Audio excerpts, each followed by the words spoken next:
From the underground chambers of Egypt, to the mountain peaks of Bolivia, to the hidden caves of China, there are places where ancient stonework defies explanation. Not roughly carved monuments, not primitive structures, but precision engineering that rivals modern manufacturing. Surfaces flat to within thousandths of an inch, internal corners that shouldn't be possible with hand tools, stone so hard that copper chisels would crumble against it. Yet somehow, someone cut it, shaped it, polished it to perfection. Modern engineers have examined these sites, master machinists with decades of experience, and their assessment: I couldn't make this today. Not with my equipment. I don't know how they did it. Today, we're investigating 3 sites that challenge everything we think we know. The Serapeum of Saqqara, where 70-ton granite boxes sit underground with NASA-level precision. Puma Punku in Bolivia, where stones harder than steel have been cut with impossible accuracy at 13,000 feet altitude. And the Longyou Caves in China, where 1 million cubic meters of stone was carved out, then erased from all historical records. 3 sites, 3 continents, 1 impossible question. How? Mystery 1. The Serapeum of Saqqara. In 1850, French archaeologist Auguste Mariette descended into underground tunnels beneath the sands of Saqqara, Egypt. What he found changed everything. 24 massive granite boxes, each weighing 70 tons. That's the weight of 10 elephants, the weight of a fully loaded 737 jet. But weight wasn't the strangest thing. These boxes were perfect. In the 1990s, precision machinist Christopher Dunn examined them. He brought measuring equipment used in aerospace manufacturing. What he discovered stunned him. The surfaces were flat to within 2 ten-thousandths of an inch. That's 0.0002 inches, twice the thickness of a red blood cell, the tolerance you'd find in a NASA clean room. The internal corners, perfect 90-degree angles, sharp, clean, no tool marks. The interiors, polished to a mirror finish. Dunn's assessment: if I were asked to create these boxes today with my modern tools, I would struggle. I might not be able to do it. Now here's the problem. These boxes are made from Aswan granite. Granite ranks 6 to 7 on the Mohs hardness scale. Copper, the primary metal available in ancient Egypt, ranks 2.5 to 3. You cannot cut granite with copper. It's physically impossible. The copper deforms before the granite does. Yet the official explanation says ancient Egyptians made these with copper chisels and sand. But the precision problem is only the beginning. These 70-ton boxes are underground, deep underground, in tunnels barely 10 feet wide. The granite came from Aswan. That's 500 miles south of Saqqara. So someone quarried 24 perfect 70-ton granite blocks, transported them 500 miles, moved them through narrow underground tunnels, around corners, carved out the interiors, removing 30 tons of debris each, polished them to aerospace tolerances, then lifted 30-ton lids on top, in chambers with barely 5 feet of clearance. In the dark, with copper tools. And here's where it gets stranger. The boxes resonate. Stand inside one and produce a sound at specific frequencies, and the entire 70-ton structure vibrates. Dramatically. You can feel it in your chest. Engineer John Stuart Reid tested them extensively. These aren't random acoustic properties. The boxes amplify specific frequencies by factors of 10 to 20 times. They were designed as resonators. Someone engineered these 70-ton granite boxes with specific wall thicknesses and interior dimensions to create predictable acoustic responses. The walls are 18 inches thick, not 16, not 20, 18. That specific thickness creates the resonance.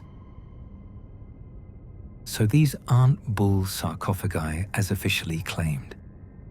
Bulls don't need resonant chambers with aerospace-level precision. There's something else entirely. Something we don't understand. 24 precision-engineered devices, buried underground, waiting for us to figure out their true purpose. The Serapeum represents one kind of impossible precision. But in the highlands of Bolivia, where the air is so thin most people struggle to breathe, there's something even more extreme. Stones harder than steel, cut with machine-like accuracy by people who supposedly hadn't invented the wheel. Mystery 2. Puma Punku. 13,000 feet above sea level, on the Altiplano Plateau of Bolivia, where the air holds 40% less oxygen than at sea level. This is Puma Punku, the door of the Puma. And what's here shouldn't be possible. Stones carved from andesite and diorite. Andesite ranks 6 to 7 on the Mohs hardness scale. Diorite, 7 to 8. These stones are harder than steel.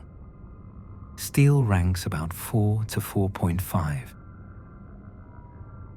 Yet someone cut them, shaped them, created perfectly flat surfaces, carved precise channels and grooves, made interlocking joints that fit together like three-dimensional puzzles. The famous H blocks. These are massive stones shaped like the letter H. They have perfectly cut channels running through them, precision grooves, interlocking sections that fit together with millimeter accuracy. And here's what's remarkable. Multiple H blocks have identical cuts, the same groove pattern, the same dimensions, as if they were made from a template or stamped out by a machine. Modern stoneworkers have attempted to replicate these cuts in diorite. In 2016, a team with diamond-tipped saws and computer-guided equipment tried to match the precision of just one H block. After 3 months, they gave up. They couldn't match it. We can't do it today with lasers and computers. But someone did it over 1,000 years ago, at 13,000 feet altitude. With what tools exactly? The Tiahuanaco civilization built Puma Punku around 500 to 600 CE. They had bronze tools, stone hammers, large labor forces. What they didn't have: iron, steel, diamond-tipped anything, power tools. And crucially, they didn't have the wheel. The wheel wasn't used in pre-Columbian South America for transportation. No wheeled carts, no pulleys, no mechanical advantage from rotation. Yet they moved stones weighing over 100 tons, uphill to 13,000 feet. The quarry for the andesite is about 10 miles away, across difficult terrain, up steep inclines. How do you move 100 tons uphill without wheels? In thin air, where physical labor is twice as exhausting. The stones at Puma Punku show another mystery. They're scattered, like a construction site after a catastrophe. Massive blocks thrown around, some cracked, some buried. Yet the precision cuts remain perfect. The interlocking joints still fit. Whatever scattered these 100-ton stones didn't damage the precision work. Some researchers suggest a catastrophic earthquake. Others propose flooding. Some point to evidence of a sudden, violent event that destroyed the site before it was completed. But completed or not, the work that remains shows capabilities that shouldn't exist. Perfectly flat surfaces spanning multiple feet, identical cuts across dozens of stones, precision grooves in the hardest stone, all at 13,000 feet, all without wheels, all without iron or steel. The official explanation: patient handwork with bronze tools and stone hammers. The problem? Bronze can't cut diorite. Stone hammers can't create precision grooves. And time alone doesn't explain identical cuts across multiple stones. Puma Punku is often called the most mysterious archaeological site in South America. And for good reason. Egypt and Bolivia show us precision stone cutting that defies explanation. But in China, there's a site that adds another layer to the mystery. Not just precision, but scale and complete historical erasure. Mystery 3. The Longyou Caves. In 1992, a curious villager in Longyou County, China, decided to pump water out of local ponds. What he discovered shouldn't exist. Massive underground chambers, carved from solid siltstone. Not one chamber, 36 of them. The Longyou Caves, also called the Longyou Grottos. And here's what makes them impossible. They don't appear in any historical record. No ancient texts mention them. No local legends. No folklore. No documentation of any kind. How do you hide 36 massive underground caves? Let me give you the scale. Approximately 1 million cubic meters of stone was removed. 1 million. That's 36 Olympic swimming pools worth of rock. Where did it go? No rubble piles nearby, no debris fields, no evidence of 1 million cubic meters of stone being hauled away or discarded. It just vanished. Each cave is roughly 1,000 square meters in floor area. Ceilings rise up to 30 meters high. That's a 10-story building underground. And they're not rough caverns. They're precisely carved. The walls show parallel chisel marks, perfectly uniform, the same angle, the same depth, across thousands of square meters of surface. Pillars were left to support the ceilings, not random pillars, calculated support pillars. Someone did structural engineering calculations to determine where pillars were needed. This wasn't crude excavation. This was planned, designed, executed with precision. Labor estimates suggest millions of work hours. Some researchers calculate it would take 1,000 workers, working day and night, for 6 years, to carve just one cave. Multiply that by 36. That's not a small project. That's a civilization-level undertaking.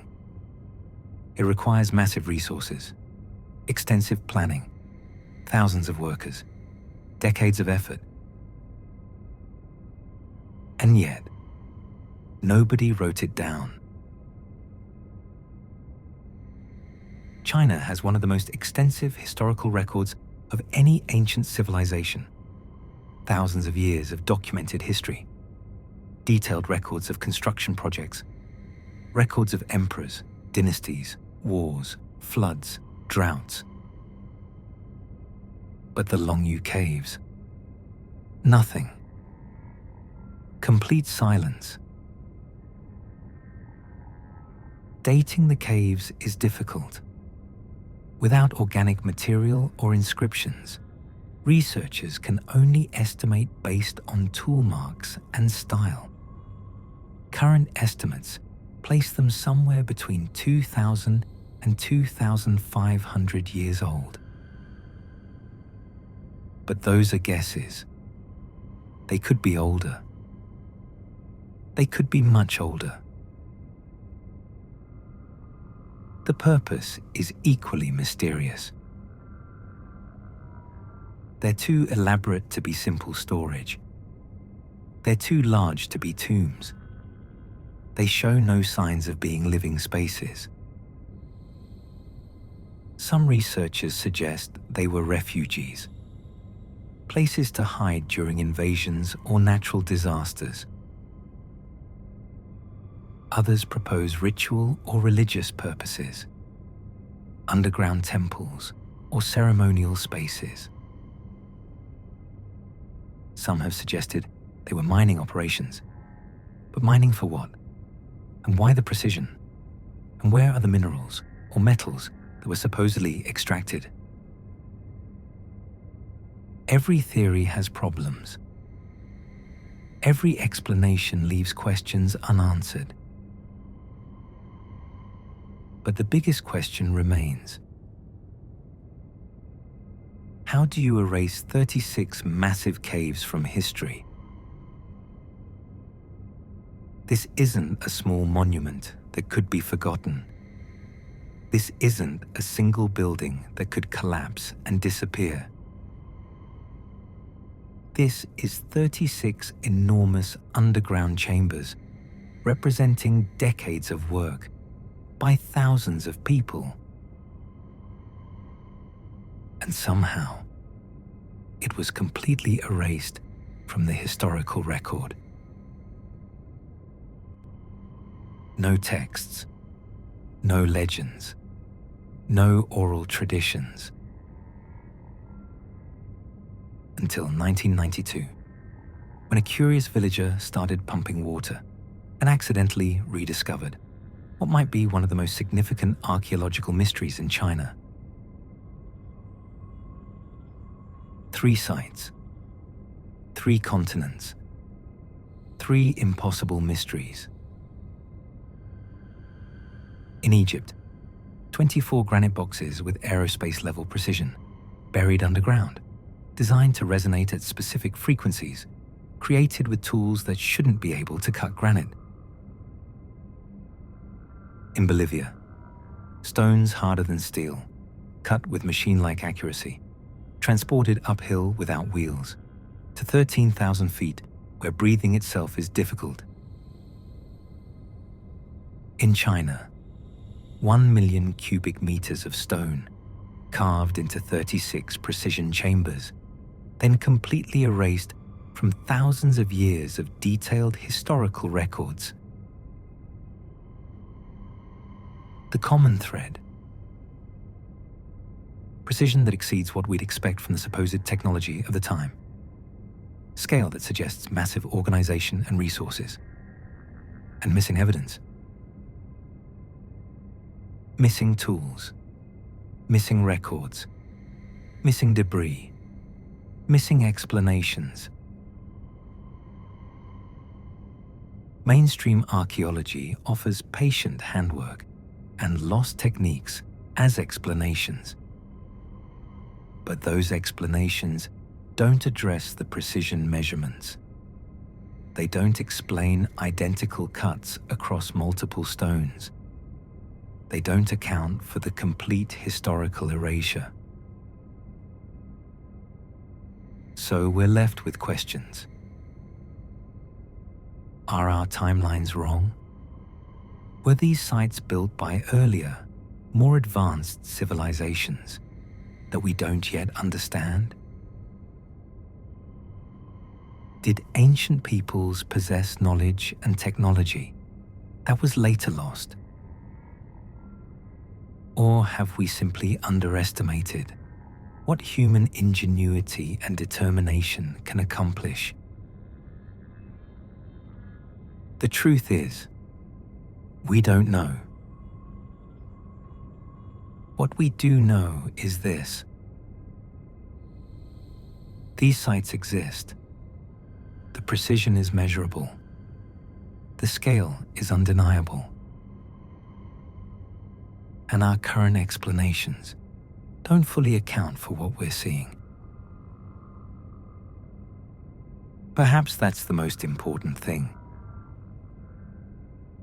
Not claiming to have all the answers, but admitting when the answers we have don't quite fit the evidence. The Serapeum, Puma Punku, the Longyou Caves. 3 reminders that history may be stranger and more sophisticated than we've been taught to believe. And 3 invitations to keep questioning, keep investigating, and keep our minds open to possibilities we haven't yet considered.